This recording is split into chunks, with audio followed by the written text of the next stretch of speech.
नमस्कार. तुम्हा सर्वांना गुढीपाडव्याच्या आणि हिंदू नववर्षाच्या मनापासून शुभेच्छा. आज नवीन वर्षाची पहिली सकाळ आणि माझी सुरुवात झाली आहे ती देवपूजा आणि आता वाहन पूजेने. पाडवा म्हटलं की मेन्यू तर फिक्स असतोच, पुरी भाजी आणि श्रीखंड. चला तर नेहमीसारखं स्वयंपाक होता होता थोड्याशा गप्पा मारूया. पाडव्याच्या दिवशी आंघोळ झाली की सगळ्यात आधी आपण हा प्रसाद घेतो. तुम्ही कधी विचार केलाय का की नवीन वर्षाची सुरुवात आपण कडूने का करतो? तर चैत्र महिना म्हणजे वसंत ऋतूचा काळ. याच काळात कडुलिंबाला ही पांढरी शुभ्र फुलं आणि कोवळी पानं येतात. हा प्रसाद खाण्यामागे विज्ञान असं की उन्हाळा सुरू होत असताना शरीरात पित्त आणि उष्णता वाढते. कडुलिंबाची फुलं आणि पानं नॅचरल डिटॉक्स म्हणून काम करतात. ती तुमचं रक्त शुद्ध करतात आणि पचनशक्ती वाढवतात. यातली चण्याची डाळ प्रोटीन देते तर गूळ ऊर्जा देतो. आयुर्वेदानुसार कडुलिंब आपली रोगप्रतिकार शक्ती वाढवतो. सायन्स आणि आयुर्वेद तर कळलं, पण यामागे एक जीवनाचं तत्वज्ञान असं की नवीन वर्ष फक्त सुखाचं म्हणजे गोड नसेल, तर त्यात काही दुःख म्हणजे थोडासा कडवटपणा सुद्धा येईल. पण आपल्याला हे दोन्ही पचवून पुढे जायचे आहे. हेच तर आहे आपल्या जीवनाचं खरं बॅलन्स. पण खरं सांगू का, लहानपणी हा प्रसाद खाणं म्हणजे एक मोठं टास्क असायचं. आई वाटी घेऊन मागे लागायची आणि आम्ही काय करायचो, हुशारीने फक्त तो गुळाचा खडा उचलून खायचो आणि कडुलिंबाची फुलं वाटीतच टाकायचो. असो, नुसता प्रसादच नाही तर आजच्या दिवशी आंघोळीच्या गरम पाण्यात कडुलिंबाची पानं टाकली जातात. याचं कारण असं की हे उत्तम अँटीबॅक्टेरियल स्किन ट्रीटमेंट आहे, ज्यामुळे उन्हाळ्यात होणारे त्वचेचे विकार दूर राहतात. बऱ्याच वेळा तुम्ही ऐकलं असेल की पाडवा आपण प्रभू रामासाठी साजरा करतो. बरेच जण म्हणतात दसरा दिवाळी तर रामाची आहे, मग पाडवा कसा काय? तर ते असं आहे, दसरा या दिवशी श्रीरामांनी रावणाचा वध केला. हा युद्धातील विजयाचा दिवस. दिवाळी म्हणजे वनवास संपवून श्रीराम अयोध्येत परतले तो दिवस, म्हणून आपण दिवे लावले. गुढीपाडवा हा सर्वात महत्त्वाचा दिवस, कारण याच दिवशी अयोध्येत प्रभू श्रीरामांचा राज्याभिषेक झाला. दिवाळीला ते परतले खरे, पण रामराज्याची अधिकृत सुरुवात म्हणजे श्रीरामांचा राजा म्हणून सिंहासनावर बसणं हे याच चैत्र शुद्ध प्रतिपदेला झालं. प्रजेने आपल्या लाडक्या राजाच्या स्वागतासाठी आणि विजयाप्रित्यर्थ घराघरात ब्रह्मध्वज म्हणजेच गुढी उभारली. म्हणूनच पाडवा हा विजयाचा आणि एक नवीन शासनाचा प्रारंभ आहे.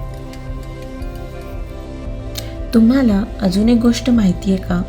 या दिवसाचं महत्त्व केवळ तेवढ्यापुरते मर्यादित नाही.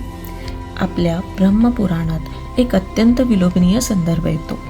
असं मानलं जातं की कित्येक युगांपूर्वी याच चैत्र शुद्ध प्रतिपदेच्या सूर्योदयाला ब्रह्मदेवाने या संपूर्ण विश्वाची निर्मिती केली.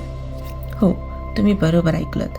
याच दिवशी सृष्टीतील पंचमहाभूत म्हणजे पृथ्वी, आप म्हणजे पाणी, तेज म्हणजे अग्नी, वायू आणि आकाश यांनी आकार घ्यायला सुरुवात केली. याच दिवशी सत्ययुगाचा प्रारंभ झाला. म्हणूनच या दिवसाला कल्पारंभ असंही म्हणतात. म्हणजेच आपण ज्या दिवशी गुढी उभारतोय तो दिवस म्हणजे या संपूर्ण युनिव्हर्सचा अधिकृत वाढदिवस आहे. आता यातलं विज्ञान आणि खगोलशास्त्र बघा. आपल्या ऋषीमुनींनी याच दिवसाला 0 आर का मानलं असेल?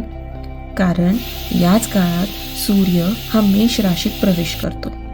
निसर्ग स्वतःला रिसेट करतो. झाडांना नवीन पालवी येते, जुनं गळून पडतं आणि एक नवीन चैतन्य सळसळू लागतं. दक्षिण भारतात या सणाला युगादी म्हणतात. युगादी म्हणजे काय? युग आणि आदी म्हणजे सुरुवात, म्हणजेच एका नवीन युगाचा प्रारंभ. ब्रह्मदेवाने केवळ जग नाही तर वेळ सुद्धा याच दिवशी सुरू केली असं मानलं जातं. आपण जी गुढी उभारतो तिला ब्रह्मध्वज का म्हणतात याचं उत्तर आता तुम्हाला मिळालं असेल. हा ध्वज त्या विधात्याचा, त्या क्रिएटरचा सन्मान करण्यासाठी आहे, ज्याने आपल्याला हे सुंदर आयुष्य आणि हे जग दिलं. गुढीवरचा तो तांब्या म्हणजे जणू या विश्वाचं प्रतीक आहे, जे वरून येणारी सात्विक ऊर्जा गोळा करून आपल्या घरात पसरवतं.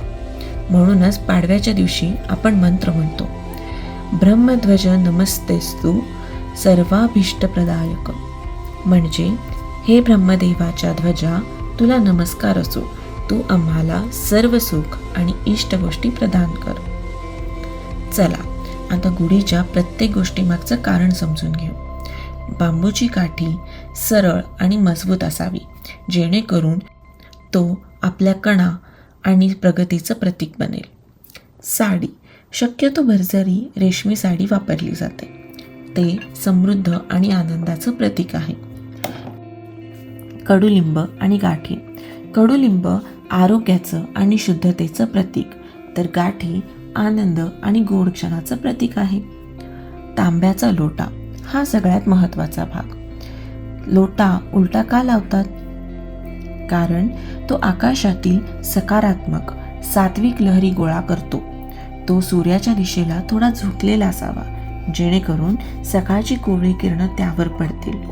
ते संपन्नता आणि मांगल्याचं प्रतीक आहे.